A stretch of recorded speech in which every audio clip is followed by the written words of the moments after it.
Right now on the CBS 2 News at noon, as the search for Molly continues, her father says investigators are getting more specific in their requests for tips. What they're asking for now. The temperatures today are definitely pretty humid out there. You can definitely feel the moisture that's in the atmosphere. We're expecting some rain later on today. Temperatures will slowly climb a little bit more into about the low 80s. Right now, 80 degrees in Cedar Rapids, 82 Iowa City and in Washington, and a little bit cooler up the north, 79 Irvine, 77 in Decorah. Live look over Cedar Rapids, you can see we're still kind of locked in some low clouds right now. Some more clouds are moving into the area as well, and we are seeing that haze from smoke still kind of lingering around our area. Look at the radar and satellite composite, looking at dry conditions for now, but rain is on the way. Hour by hour shows us temperatures climbing into about the mid 80s. We have rain developing later on this evening, and it'll continue through the overnight hours. We'll time out the rain and show you what to expect in your full weather first forecast coming up in a few minutes. Right now, an investigation into a possible terror attack is happening in London. British police are holding a man for suspicion of terror offenses. Here's some video of what happened. Police say that he drove into the people and crashed his car into a security barrier outside the Houses of Parliament this morning during rush hour on purpose. The man arrested is in his 20s and was working alone, they say. No one died, but several people are hurt.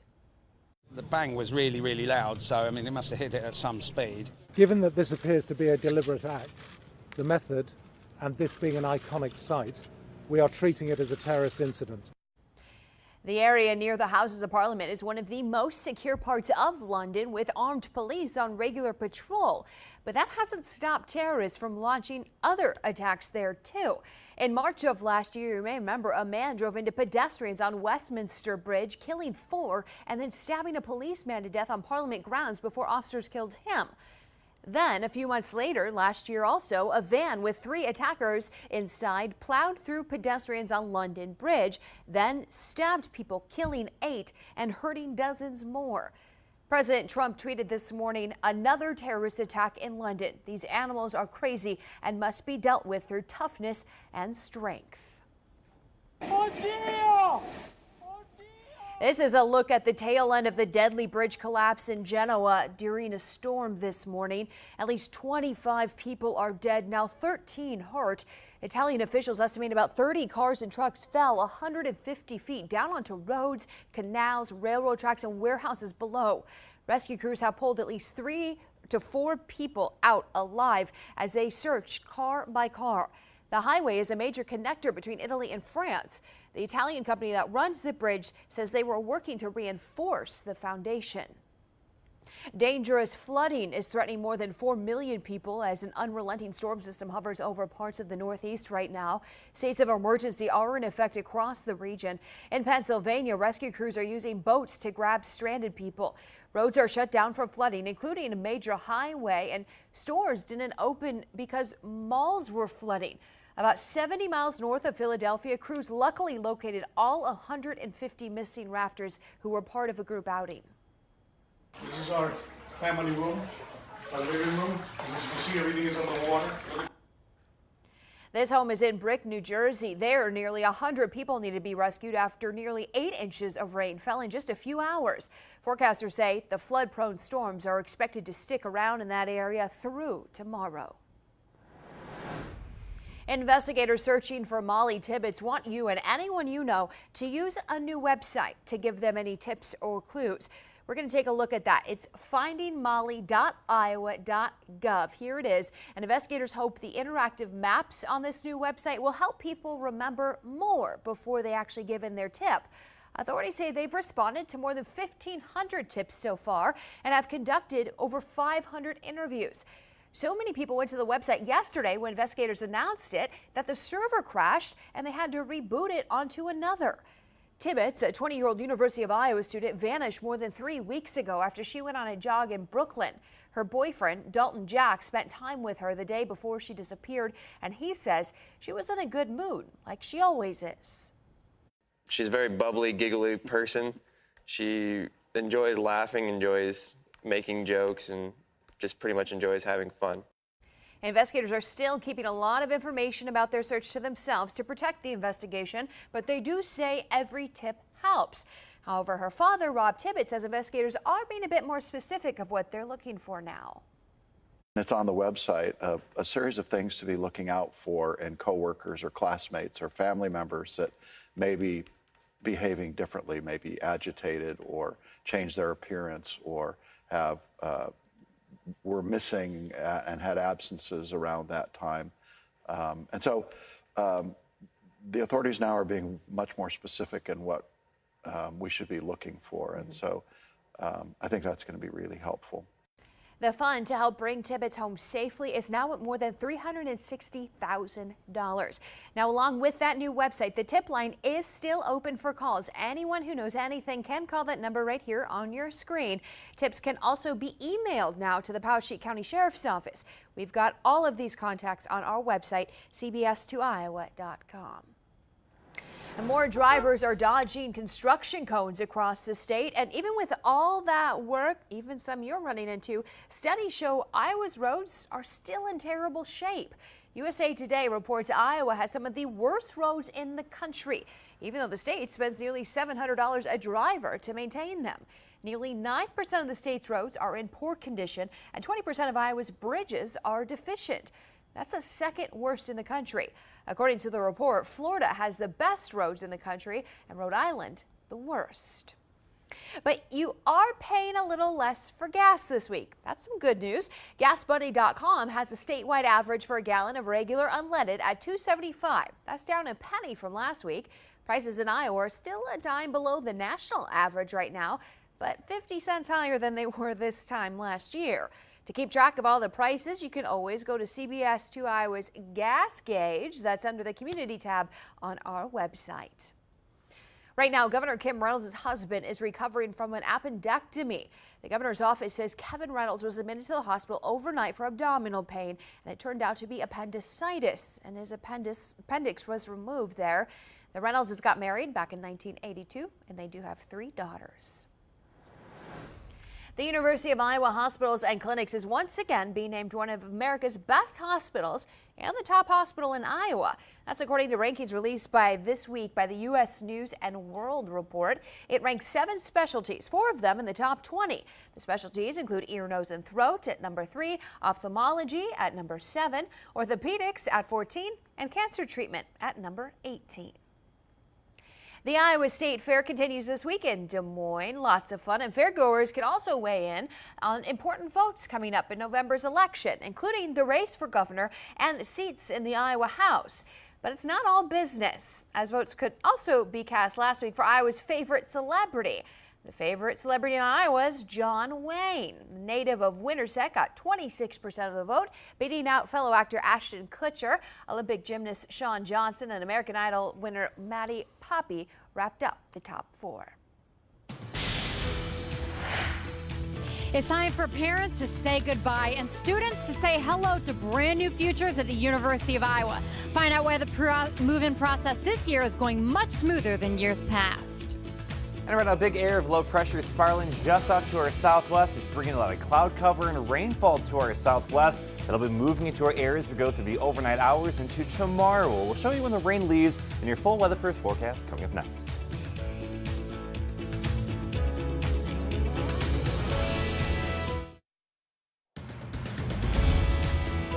Flames hundreds of miles away are blanketing much of the U.S. in a high haze of smoke. Even here, Linn County Public Health is tracking the air quality in real time with a whole host of sensors. Those levels have steadily increased in recent days, but experts still say we are far from any serious hazards. We're partly protected by topography with regard to the Rocky Mountains, and so it takes some time for the particulates to get up over the mountains and before they begin to lose their velocity and begin to settle. If conditions worsen, experts do tell us here at CBS 2 News the first to notice will be children with still developing lungs and adults with chronic conditions like asthma or COPD. And we were talking about this yesterday if you guys were joining us. I mean, you could really smell it in the air and feel it. Last night, too, you're able to kind of feel it and really smell it again as well. But the good news is the rain that's moving on in is going to help maybe clean the air a little bit. And more importantly, the winds on the upper levels of the atmosphere will shift a little bit as well. So instead of getting that westerly wind, it'll be more southwest. So hopefully getting little of that smoke out of here. Now the wind might be getting the smoke out of here, but it's not really helping with bringing the temperatures down. Yeah, it's definitely bringing the temperatures up, in fact, with that south wind. Temperatures down in the low 80s for much of the area. Cedar Rapids at 80, 82 in Iowa City and in Washington, but still a little bit cooler up in the north. Thicker cloud cover in the north, kind of keeping those temperatures at bay just a little bit. Now, kind of a remarkable satellite imagery as we go looking at the United States right now. Big spinning air of low pressure right now moving into northwestern Missouri. And notice all this moisture here, all these white clouds. It's a lot of moisture that's moving on in from the Gulf of Mexico. And so the atmosphere has a lot of moisture with it. We have our lift, which is this low pressure center. That usually means we're going to be dealing with some rainfall, and that's going to be reflected here pretty good. But for the time being, dry conditions across eastern Iowa, but we are looking at those high clouds that's kind of moving into our area. That's all ahead of that storm system. So we're going to be kind of sitting with the cloud cover today. It's going to help keep our temperatures just a little bit cooler than we were at this time yesterday. So again, here's what the rain looks like right now. Again, a lot of radar showing up here, a lot of the rain showing up on radar across our area, mainly off to our south, but it is slowly lifting up to our north. So a closer look at eastern Iowa. Again, notice the high clouds are filtering on in. So that's the main concerns as we head towards the evening commute, but things will change as we head into the overnight hours. Well, timing out our predictor model here, stopping at 9 p.m. Notice the rainfall is starting to move into our area. As we kind of mentioned yesterday, it looks like the bulk of the activity may be along and south of Highway 20. I think that's where the bulk of the rainfall activity will stay, but there is a chance for that heading into the late tonight into early tomorrow morning hours. That kind of continues throughout the day with this low pressure center kind of spiraling just off to our south. We're just on the northern end of that, which means a little bit cooler temperatures and rain will continue. So we'll pick up our predictor model. We'll start at noon tomorrow. Notice the system begins to depart just off to our southeast, but still some lingering showers throughout the day tomorrow. But by tomorrow evening, that's when things begin to dry out and the storm system finally begins to depart. But by Thursday, a little bit more cloud cover as well, but temperatures will be kind of on the recovery as well. Now, we definitely do need the rainfall. We have at least dry conditions for much of our area, our far southern counties, including Keokuk and Washington counties. In fact, Keokuk County is actually in that moderate drought category, so we definitely need the rain. Hopefully we get some out of this. Heading into tomorrow, temperatures start your day about 67 degrees with some rain showers in your early morning commute. By your lunchtime, about mid to upper 70s with some lingering showers. And by about the evening hours, I think the bulk of the rain will finally begin ending. So temperatures tonight, mid 60s in the north, upper 60s in the south. Scattered showers pretty much all night long. It's not going to be a constant thing of rainfall, but there will be the chance for showers throughout the night. 7-day forecast, only 79 tomorrow. That cloud cover will help keep those temperatures down just a little bit. 82 though on Thursday. As we head into the weekend, not too bad. We have a chance for rain on Friday with another approaching storm system, but the weekend itself, low 80s, plentiful sunshine before our next chance for rain comes on Monday. Still ahead on the CBS 2 News at noon, the Hawkeyes are heading back to school. The new efforts this year to make moving into the dorms a whole lot easier. CBS 2 connects with the corridor. Call us at 1-800-222-KGAN. Email us at news@cbs2iowa.com or connect with us on Facebook at Facebook/KGAN CBS 2. Listen throughout the day for your weather first forecast on I-1071 All the Hits when you're away from your TV.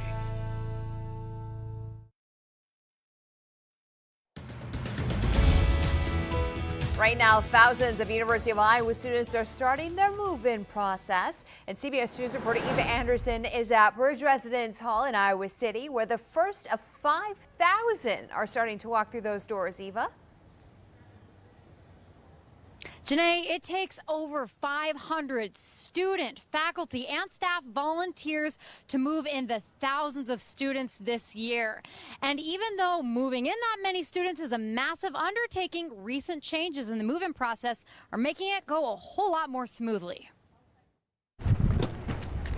Janet Warren is seeing her 5th kid off to college. By now, she has a move-in process down to a science. Bring every suitcase that you have, anything on wheels, so it's pretty much self-propelling. She has 8, and over the years with a huge van, she's gotten better at transporting them. We used to come in a pickup truck. We'd always be worried about things flying out the back end. So again, I think that's kind of how it's evolved over the years is, you kind of contain that. Like Janet, the University of Iowa has improved their move-in process. They did a complete overhaul last year. This year, they're keeping several big changes, like moving students in over 3 days instead of 1, assigning 1-hour shifts to move in to decrease traffic, increasing volunteers, and having police officers direct traffic.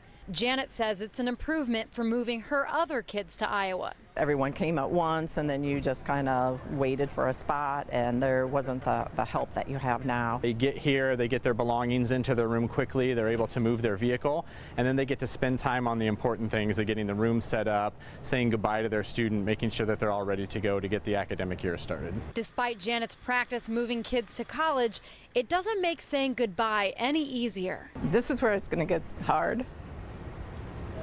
She's my baby, and it's hard to let the last one go.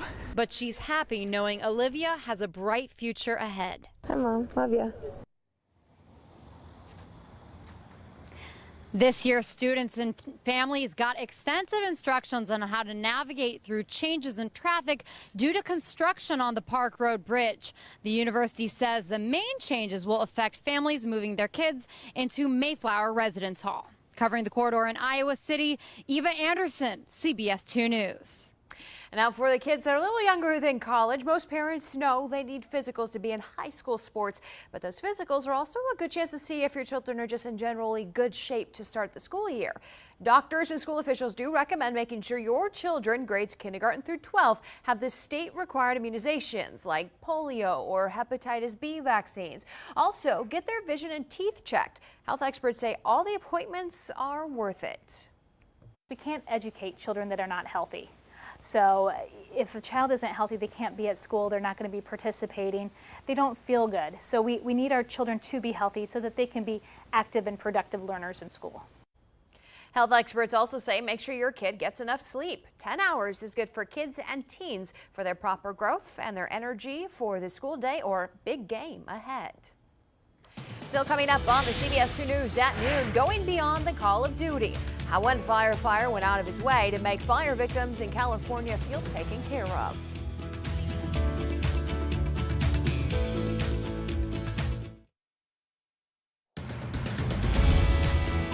As massive wildfires continue to tear through California, firefighting crews are doing all they can to protect the people there and their homes. CBS News correspondent Stacy Butler shares how a simple gesture from brave firefighters put one family at ease. Me, my wife Wendy, and my aunt all watching my phone live, watching the fire raging to my house. From his Sky Bell HD, Frank Grosso watched flames from the holy fire melt his fence and race toward his Corona home. I 100% thought my house was going to go down, and the next thing we would know, we'd be watching a melted camera. My wife had started crying at that point because it was real. Just before he was evacuated Thursday afternoon, Grosso pointed one of his Sky Bell cameras in an upstairs bedroom toward the canyon to keep an eye on his home. From his aunt's home in Irvine, he watched as firefighters attacked the flames and saved his house. Then the real surprise. All of a sudden I get a notification someone's at my front door from my video doorbell. Your house is safe. I really appreciate that. Thank you so much. Okay, are you guys doing okay wherever you're at? Yeah, we're over here at my aunt's house in Irvine. We're okay. I told them, thank you. We love you. We love you guys, man. We love you guys, man. Stay safe. It's times like these that really, open your eyes up to, their level of commitment and what they do. Pretty cool. We got a final look at your CBS 2 weather first forecasts next. But first, let's take a look at the markets.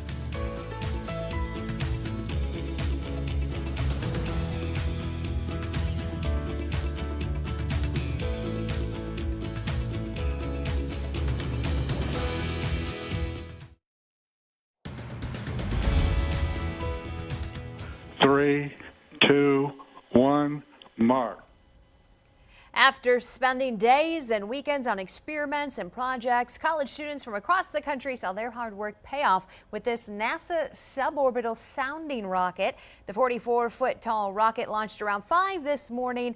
It didn't fly too long, about 15 minutes, but all that data will go straight to students. A lot of those sounding rockets actually carry weather instrumentation. They basically can study the atmosphere higher than what weather balloons can. I think it went 91 miles. Yeah, it's very important for weather research. In terms of our forecast, not too bad. Mid-80s with rain developing after about 7 p.m. continuing through the night into early tomorrow morning. Stick with us until we've got CBS 2 News Live at 5. We'll see you then. Have a good afternoon.